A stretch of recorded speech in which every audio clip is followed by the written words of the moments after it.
travel dari Indonesia itu menyewa hotelnya itu langsung dari Arab Saudi kah atau ada campur tangan dengan pemerintah Indonesia? Karena saya rasa kembali lagi travel itu kan jasa. Dan saya sih berharapnya jasanya itu nggak berhenti ketika pendaftaran terus sampai pulang selesai.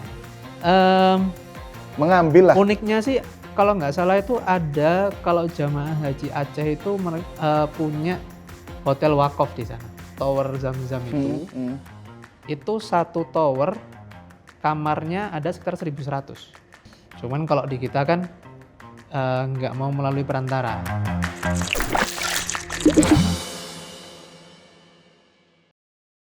Bismillahirrahmanirrahim. Assalamualaikum warahmatullahi wabarakatuh, Sobat Panglima. Lanjut episode selanjutnya.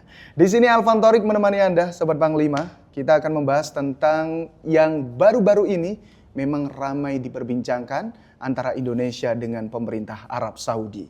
Dan antara Indonesia. Ini menandatangani perjanjian akuisisi aset investasi, Sobat Panglima. Aset investasi yang berupa ada hotel dan real estate yang berada di Taker City di Arab Saudi sana. Dan ini yang ramai diperbincangkan, apakah hal seperti ini itu justru lebih menguntungkan pemerintah Arab Saudinya atau dari Indonesia? Dan bagaimana dengan sisi travel sendiri?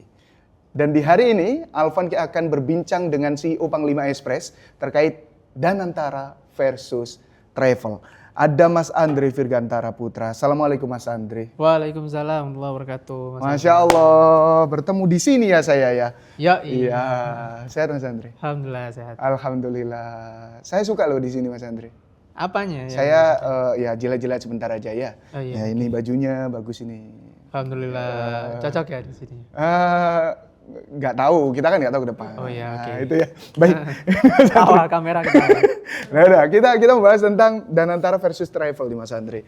Kenapa harus ada versusnya? Nah, ini saya kan dari tim, ya kan ya. Oh. Nah, itu tuh. Karena memang kan kalau dipikir lagi, Danantara ini yang ramai itu pada tanggal 14 Desember kemarin, itu sudah menandatangani itu.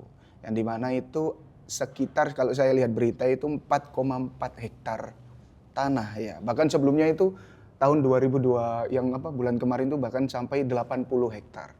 Nah, tapi yang baru-baru ini ada 4 hektar dan di situ ada hotelnya juga gitu ya dan lain-lain dan jaraknya sekitar 2,5 kilo dari Masjidil Haram. Nah, ini nih supaya lebih tahu itu travel dari Indonesia itu menyewa hotelnya itu langsung dari Arab Saudi kah atau ada campur tangan dengan pemerintah Indonesia nih? Nggak ada sih kalau dengan Indonesia, karena kan sebenarnya kalau umroh, haji, komponennya itu kan banyak. Yang utama kan biasanya visanya udah pasti ke pemerintah Saudi. Kalau maskapai kan opsinya banyak, termasuk ada maskapai yang dari Indonesia kan juga ada, yang dimiliki oleh Indonesia. Yang krusial selanjutnya ya penginapan, karena kalau kita ke sana terus nggak ada tempat menginap ya percuma kan. Iya. Pasti nggak bisa dong, ya kan. Ya kalau sudah bisa memegang istilahnya mungkin peritilan-peritilannya itu ya cukup bagus gitu untuk sebuah penyelenggaraan umroh dan haji. Apalagi haji lah, ya kan. Kalau haji itu hotel-hotel tuh cukup mahal, naiknya kan cukup signifikan, dan biasanya kalau dibeli itu nggak bisa per malam hitungannya, tapi jangka waktunya 1 bulan, terus 2 minggu, kayak gitu-gitulah. Oh langsung paketan ya itu? Paketan, nah itu kan berat. Terus? Ya kan, apalagi Indonesia kan ngirim jamaah haji kan sekitar 200 ribuan per tahun nih sekarang. Nah itu kalau bisa diakomodir dengan hotel milik sendiri, pasti kan bisa menekan harga. Ya kan? Kalau biasanya travel ya pasti langsung sana ya? Pesen hotelnya ke hotelnya langsung. Oh gitu. Tapi hotel itu juga bukan tanahnya milik hotelnya, enggak. Saya rasa sih masih milik dari pemerintah Arab Saudi lah, dari kerajaan, yang itu disewa kayak gitu modelnya lah. Suatu saat ya kalau gedungnya mau diratain ya diratain ya nggak, ya bisa. Gitu, di Mekah, di Madinah untuk perluasan atau apa gitu ya bisa, nggak ada yang bisa nolak. Gitu. Kayak di sini lah. Tapi kalau sekarang kalau dari berita ini Ini masih pesennya di Arab Saudi kah atau ada dari Danantara sendiri, Mas? Kalau Masih belum sekarang, ya? jadi kan kalau Danantara, kalau setahu saya kan dia akuisisi hotel ya, Heeh. yang itu ada sekitar 1.461 kamar.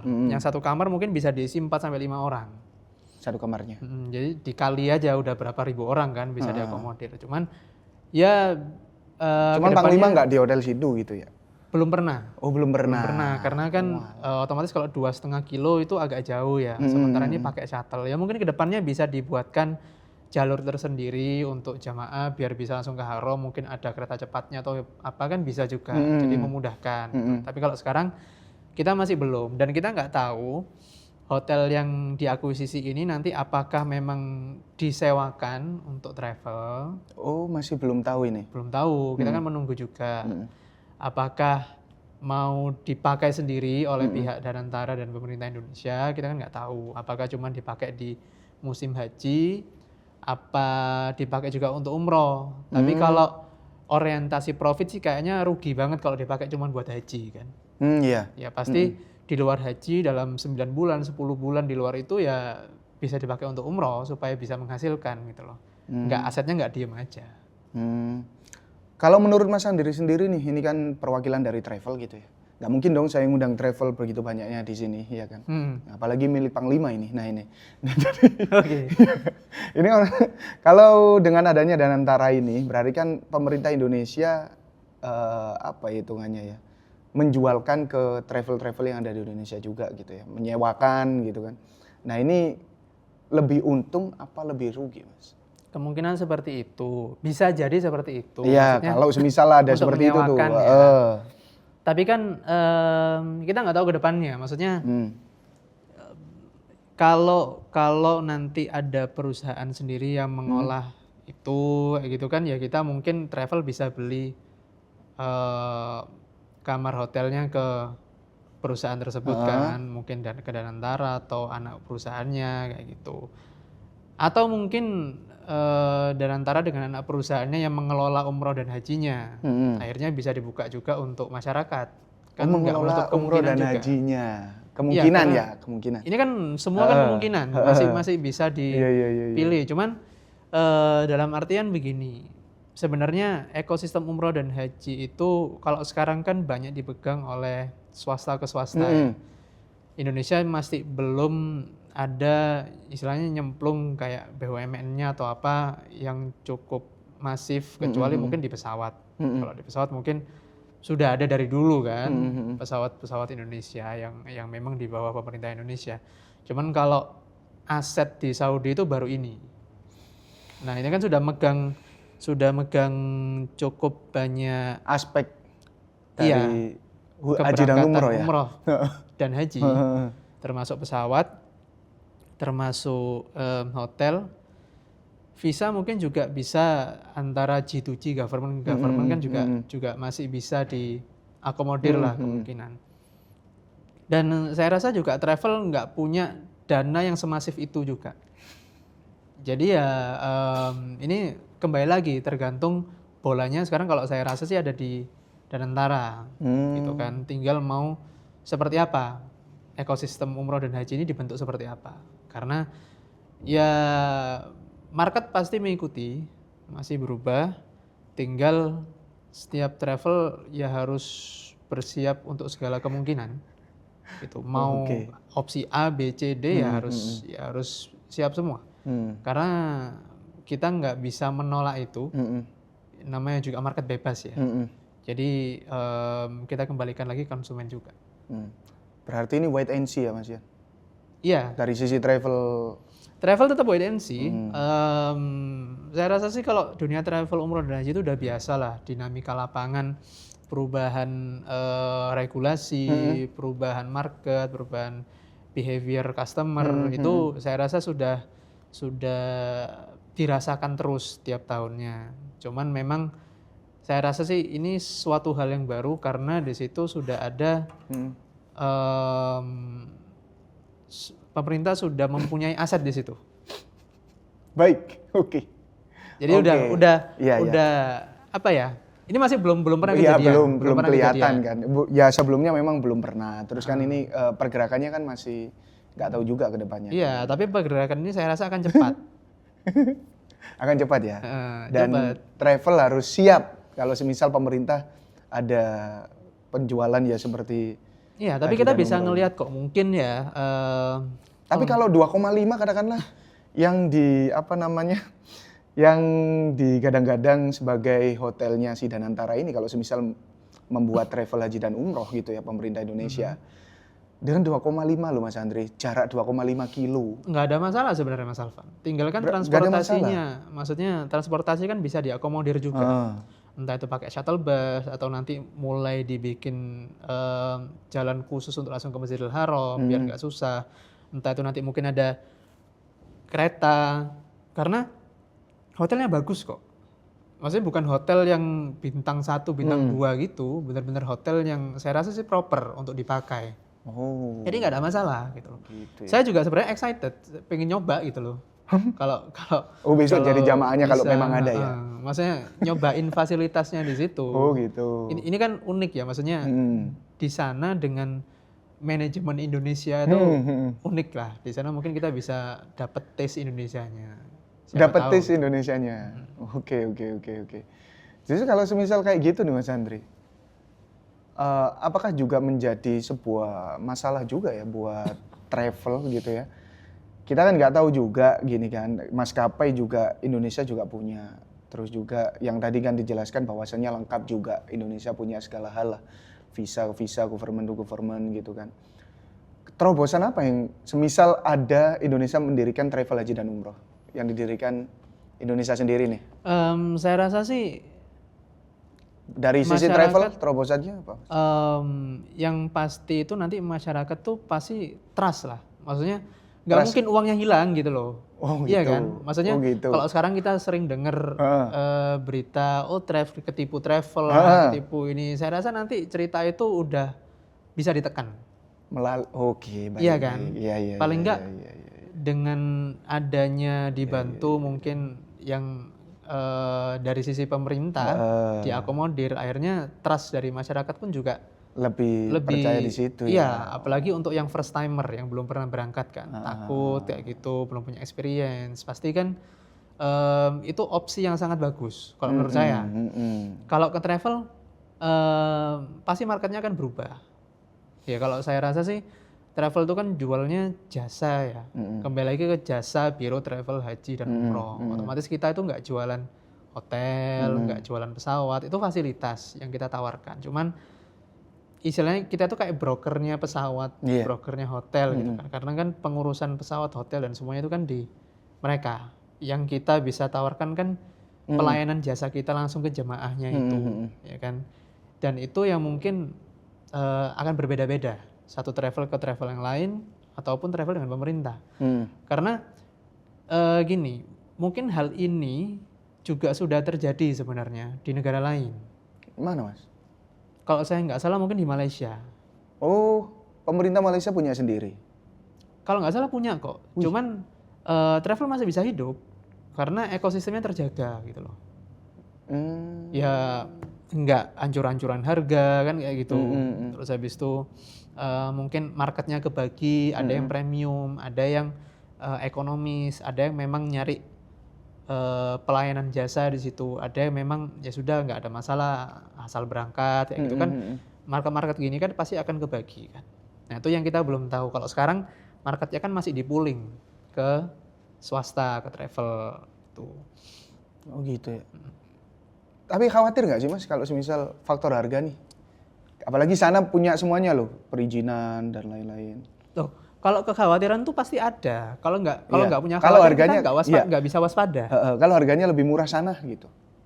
Ya nggak ada masalah, itu hukum pasar juga. Maksudnya ya kalau Merusak harga nih. ya memang kalau itu maksudnya gini,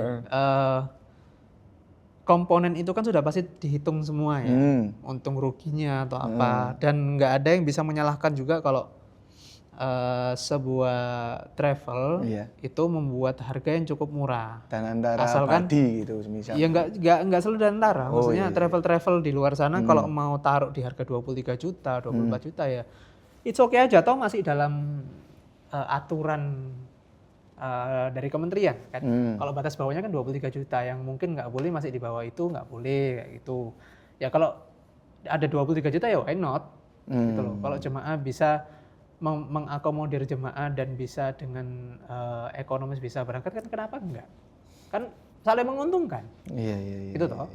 Cuman ya pasti dari satu travel dengan travel yang lain pasti yang ditawarkan juga berbeda dengan harga yang berbeda-beda. Makanya kalau saya ngerasa travel ini sekarang itu masih jualannya brosur. Yang dijual tuh brosur, bukan jasa. Yang dibandingkan tuh cuman brosurnya ini, sana harganya sekian, di sini pakai pesawat ini, di sana pakai ini, semuanya sama brosurnya tapi kok harganya beda, gitu kan. Problemnya kan di situ.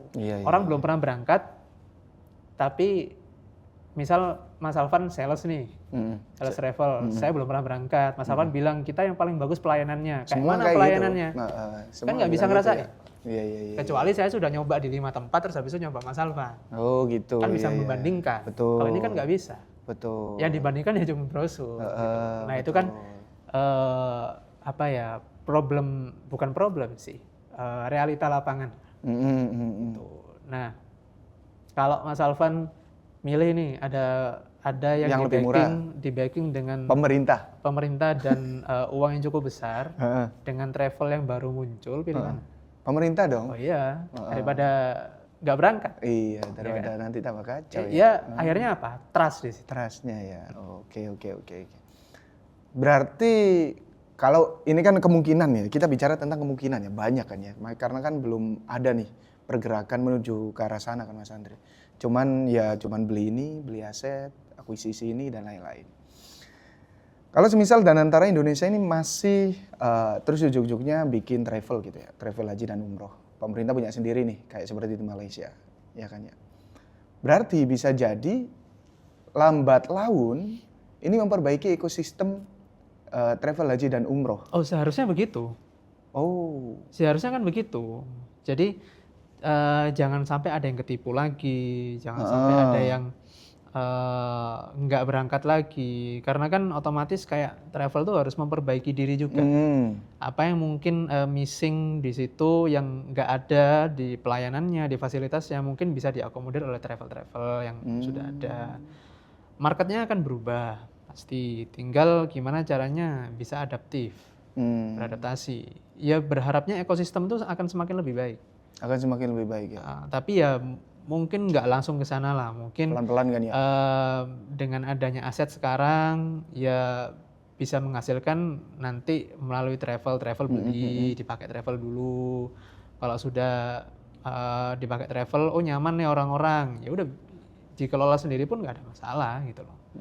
Masih bisa, banyak sih kemungkinannya. Apalagi masih banyak tanah yang masih belum dibangun. Di mana? Di sana. Kemungkinan. Iya kan? Kalau sekarang kan ada sekian tower tuh, hotelnya besar. Sekian tower, 1.400-an kamar, satu kamar bisa 4-5 orang. Perbandingannya, kalau saya nggak salah, salah satu hotel yang ada di tower Zam-Zam itu satu tower, kamarnya ada sekitar 1.100. Satu tower? Satu tower. Oke. Nah ini kamarnya 1.400 sudah. Jadi udah besar banget, udah bisa dipakai gitu loh. Sayang banget kalau itu dianggurin. Gitu. Iya. Ya kita berharap bisa menekan harga juga dari sisi penginapan. Apalagi dari Indonesia untuk Indonesia kan. Iya juga. Ya mudah-mudahan bisa jadi lebih baik. Iya, saya mendukung itu sih, soalnya biar mengenakkan travel di Indonesia kan. Jemaah pun juga senang. Iya, jemaah pun juga senang. Nah ini Mas Andre, tadi kan kita membahas tentang ekosistem. Emang sekarang ekosistemnya gimana nih Mas Andre, travel haji dan umroh? Kalau tanpa calo di Panglima? Ya pasar bebas. Maksudnya semua bisa berjualan, banyak travel baru juga banyak. Yang baru muncul, yang bermainnya di komunitas, yang bermainnya mungkin di pondok pesantren, di mungkin ke tokoh-tokoh agama kayak gitu. Memang marketnya beda-beda. Cuman kalau di kita kan nggak mau melalui perantara. Karena memang di Jawa Timur kalau saya ngelihat hampir semua travel itu pasti menggunakan perantara. Pihak ketiga, marketing lepas, yang akhirnya hitungannya komisi pasti. Per orang, per grup kayak gitu. Ya nggak ada salahnya sih. Toh ini juga bisnis. Cuman ya di balik itu mungkin dengan komisi-komisi yang dikeluarkan itu sebenarnya bisa digunakan ke fasilitas yang lebih baik, ke pelayanan atau kembali juga ke travelnya supaya travelnya bisa berkembang lebih pesat, bisa melayani dengan jauh lebih baik. Mungkin bisa bikin event-event untuk after sales-nya jemaah gitu kan. Itu yang karena saya rasa kembali lagi travel itu kan jasa. Dan saya sih berharapnya jasanya itu nggak berhenti ketika pendaftaran terus sampai pulang selesai. Tapi bisa menjalin silaturahmi, terus bisa tetap ngobrol, bisa kalau kita punya acara, punya pengajian kita undang kayak gitu. Jadi terjalin terus. Berharapnya seperti itulah. Tapi kalau di lapangan sih kayaknya masih profit oriented, kejar-kejaran target yang dengan harus berangkatkan satu pesawat kayak gitu, 2 pesawat kayak gitu, umroh akbar kayak gitu. Ya oke sih, cuman apa ya? Kadang jemaah akhirnya juga ngerasa kurang nyaman, gitu loh. Di kalau kebanyakan kadang jemaah itu nggak kereken gitu lah kalau bahasa Jawanya kadang gitu. Dan kalau memaksakan harus satu pesawat itu kadang juga boncos juga travel. Oh gitu. Targetnya nggak tercapai, terus habis itu udah booking sana booking sini terus ternyata ada miss di lapangan kayak gitu. Ya nggak ada masalah. Nggak ada masalah ya. Itu opini pribadi aja. Oke, baik. Ya mudah-mudahan dengan adanya Danantara ini semuanya terkendali Mas ya. Insya Allah mudah-mudahan terutama haji bisa lebih murah juga. Nah itu tuh. Jamaah Emang haji, yang mahal apa sih Mas kalau haji? Salah satunya penginapan. Oh penginapan. Penginapan tuh juga termasuk yang mahal juga. Kalau yang di Armusna itu kita nggak bisa sentuh.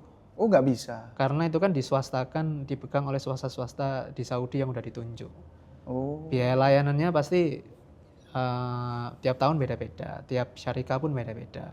Tapi paling enggak beberapa komponen sudah dipegang kan, pesawat sudah, penginapan di Mekah juga sudah. Mungkin nanti kalau bisa di Medina ya why not, ya kan? Kalau udah itu paling enggak bisa neken lagi lah harganya, biayanya. Harapannya kan seperti itu, supaya enggak berat-berat juga orang mau berangkat haji gitu. Iya. Tapi perjalanannya masih panjang karena Tulica ya? 1.400 kamar, anggap aja satu kamar 4 orang. Berarti kan sekitar 5.000 orang bisa masuk, 5.000, 6.000 lah. 5.000, 6.000, tapi jemaah haji Indonesia itu 200.000. Jadi masih, PR-nya masih butuh mengakuisisi sebelah-sebelahnya Mas. Ya mudah-mudahan lah, mudah-mudahan Indonesia bisa mengakuisisi. Mudah-mudahan biar lebih murah gitu ya. Oke. Menarik ini ya. Soalnya berarti sebelum-sebelumnya itu nggak ada sama sekali untuk yang mengakuisisi hotel di sana. Mengambil lah. Uniknya sih kalau nggak salah itu ada kalau jamaah haji Aceh itu punya hotel wakaf di sana. Hah? Hotel wakaf. Jamaah?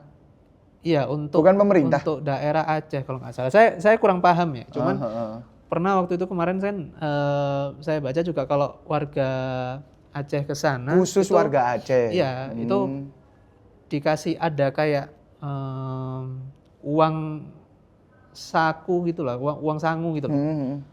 Dari pemerintah Arab Saudi. Dari pengelolaan aset wakaf itu tadi kayaknya. Oh gitu. Jadi kan bisa menguntungkan juga untuk jemaah. Oh, tapi kan khusus warga Aceh Mas. Iya, nah ini kan udah punya nih Indonesia. Itu ya siapa tahu bisa diolah menjadi lebih baik supaya bisa menekan harga juga. Itu harapannya kan seperti itu. Iya. Long term plan-nya, jangka waktu panjang. Berarti kalau Aceh punya, seharusnya Jawa juga punya, Kalimantan punya gitu ya. Sulawesi punya. Kan mungkin masih belum. Ya nggak tahu kapan. Mungkin ada yang mau Mas Alvan wakaf di sana kan. Oh gitu ya. Tapi nggak iya, tahu iya. mekanismenya gimana sih Oh ya. iya iya. Iya. Intinya mudah-mudahan bisa terrealisasi cepat sih kalau yang akuisisi ini bisa diaktifkan dengan cepat, mungkin 2027, 2026 dicoba 2027 dipakai, mungkin umroh, mungkin haji, ya why not? Emang satu hotel berapa sih harganya Mas? Tergantung. Kalau jarak yang 2,5 itu deh, tahu Mas Andre ini. Tapi kalau Panglima kan nggak sampai 2,5 hotelnya. Enggak, Nggak sampai kan? Saya nggak tahu kalau di situ sih. Tergantung ininya juga bintangnya, hotel berbintang gitu. atau enggak, jaraknya, daerahnya favorit apa enggak, itu ngaruh semua. Ya biasanya bisa dilihat kok di aplikasi booking hotel tuh banyak di situ. Per malam, 1 kamar per malam. Hitungannya per malam ya? Kalau umroh biasanya per malam. Berapa Mas? Range-nya banyak, ada yang dari ratusan ribu sampai jutaan ada. Ratusan ribu sampai jutaan. Itu yang isinya 5 orang? Ada yang biasanya di sana itu mau 1 kamar isi 1 bed, 2 bed Bisa. itu biasanya bisa harga sama, tergantung hotel juga.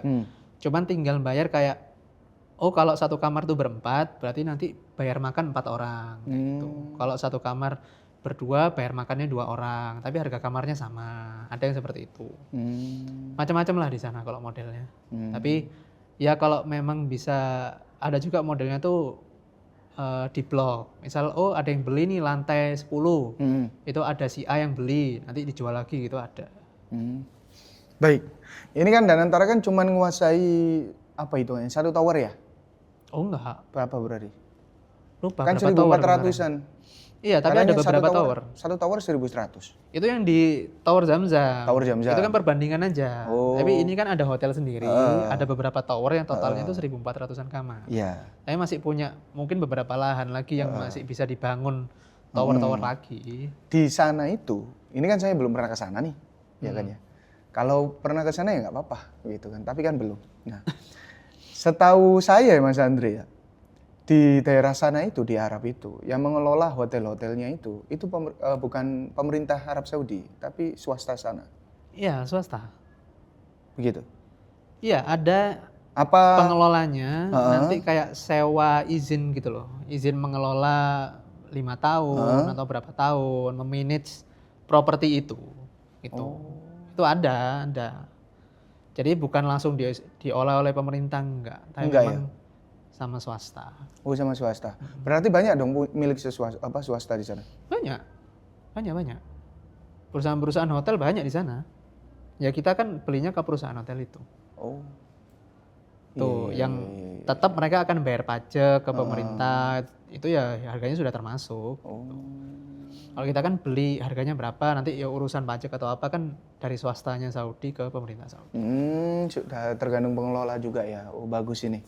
Saya berharap Danantara sih jualnya lebih murah, Mas. Kita berharap juga seperti itu, supaya bisa meringankan beban jemaah. Saya mendukung banget. Travel pun juga punya opsi nih, nggak bingung cari hotel di sana, nanti ketipu hotel sana. Oh, bisa ya ketipu? Banyak. Makanya kalau ada seperti ini kan kita bisa bekerja sama gitu. Ekosistemnya bisa lebih baik lah, harapannya seperti itu. Sebentar. Berarti bisa ditipu. Katakanlah travel Panglima nih, nyewa hotel di sana terus ketipu, itu ada travel kayak gitu? Ada yang seperti Kasus kayak itu. gitu ada? Banyak. Duh, kok bisa, Mas? Ya itu tadi, kadang ada yang... Kalau saya kan biasanya beli di Facebook, ya kan ya. Ke barang-barang apa, mungkin beli musang atau beli apa. Nah itu kan kadang ya ketipunya itu suruh transfer dulu. Lah kalau hotel ini kan saya nggak tahu nih. Ini gimana nih? Kadang sih hotel itu kadang kalau kita tanya ke hotelnya itu kamarnya kosong, habis. Oh, kamarnya kosong. Tapi kan kadang sudah dibeli sama orang. Misal 1 lantai kayak gitu udah dibeli gitu. Ya sudah, berarti kita harus ke perorangan tersebut. Oh, gitu naik kan. lagi harganya. Harganya naik, tapi juga nggak bisa kita percaya juga sama orangnya kan. Kalau ada yang nawar lebih tinggi kan, duit dibalikin diterima yang lebih tinggi kan bisa juga. Iya. Ya nggak ada inilah, maksudnya di sana juga hotel-hotel tuh udah pasti banyak yang berminat. Oh gitu. Ya kan? Ya tempatnya orang ibadah semua butuh hotel di sana. Iya, supaya kan Sobat Panglima tahu gitu ya, ternyata juga menjadi travel itu juga penuh resiko Mas ya. Iya, Nggak lumayan. hanya Anda aja yang bayar, yang resiko, berarti travel juga resiko ya. Iya. Maskapai, terus juga hotel. Iya, karena peritilannya itu banyak. Iya, Dan makanya. itu nggak dipegang sama travelnya. Bukan milik travel lah. Vendor, Kita ngomong vendor. milik vendor. Milik vendor. Lah kalau udah punya pesawat sendiri, hotel sendiri, Nah, nggak usah enak tuh. khawatir. Iya, dan antara tuh. Siapa tahu. Gitu. Ya gak ada yang tahu ya kan ya. Baik. Ya, menakjubkan ya Sobat Panglima. Ini saya kira itu awal beritanya itu, Mas. Ini dari sini kan akhirnya tahu. Saya kira itu awal beritanya itu Danantara mengakuisisi terus dapat di sana gitu ya. Terus akhirnya itu kayak diperluas lagi gitu loh. Kayak yang kabarnya waktu lalu yang bakal pemerintah Indonesia bakal punya apa istilahnya ya, seperti kamar-kamar itu Mas. Kalau kemarin kan rencananya kampung haji. Kampung haji. Ya Nah, mungkin itu juga bisa salah satu jadi kampung haji Indonesia. Loh, bukan beda? Ya nggak tahu. Mungkin ada yang bisa beda. Mungkin itu bisa sementara dibuatkan untuk kampung hajinya Indonesia. Mungkin untuk 5.000 orang, 6.000 orang kan bisa. Memang, Itu juga asetnya Indonesia juga gitu loh. Penuh kejutannya pemerintah Indonesia ini ya. Tapi oke, maksudnya bisa mengakuisisi hotel di sana dengan sekian ribu kamar itu Bagus ya Mas. bagus. Untuk Indonesia insya Allah oke. Untuk Indonesia insya Allah oke ya. Ini terkait travel dan umroh ya. Kalau masalah di Indonesia sendiri kan nggak ikut-ikut kan Mas ya. Ya, yang ramai ini kan nggak usah lah. Ini kan masalah bencana ya memang ya baik. Ya baik Mas Andre. Terakhir Mas Andre, harapan untuk Mas Andre dengan adanya Danantara yang sudah mengakuisisi berita-berita seperti ini bagaimana Mas Andre? Ya harapannya sih aset-aset tersebut yang udah diakuisisi bisa dinikmati oleh jemaah Indonesia khususnya dengan biaya yang nggak terlalu mahal supaya semua insya Allah bisa merasakan berangkat umroh dan haji. Siapa tahu juga bisa dikerjasamakan juga dengan travel supaya travel bisa mengambil dengan harga yang cukup oke supaya bisa ditawarkan untuk jemaah-jemaahnya gitu kan. Dan kita berharap juga bisa membuat ekosistem umroh dan haji ini lebih baik, terutama di hotel, gitu kan. Nggak ada lagi yang ketipu hotel, nggak ada lagi yang hotelnya dipindah-pindah, kayak gitu. Ya harapannya seperti itu kalau dari sisi pengelola ya. Nah kalau jemaah pasti sebagai masyarakat juga, rakyat Indonesia juga berharapnya harga-harga mulai dari harga haji, umroh bisa ditekan. Lebih murah ya. Oke, kita sambut Ketua Danantara Indonesia. Enggak ada Mas, baik. Terima kasih Mas Andri Virgantara Putra. Oke. Menemani di episode kali ini, Sobat Panglima. Nantikan episode selanjutnya dengan saya Elvan Torik dan narasumber yang lainnya. Assalamualaikum warahmatullahi wabarakatuh.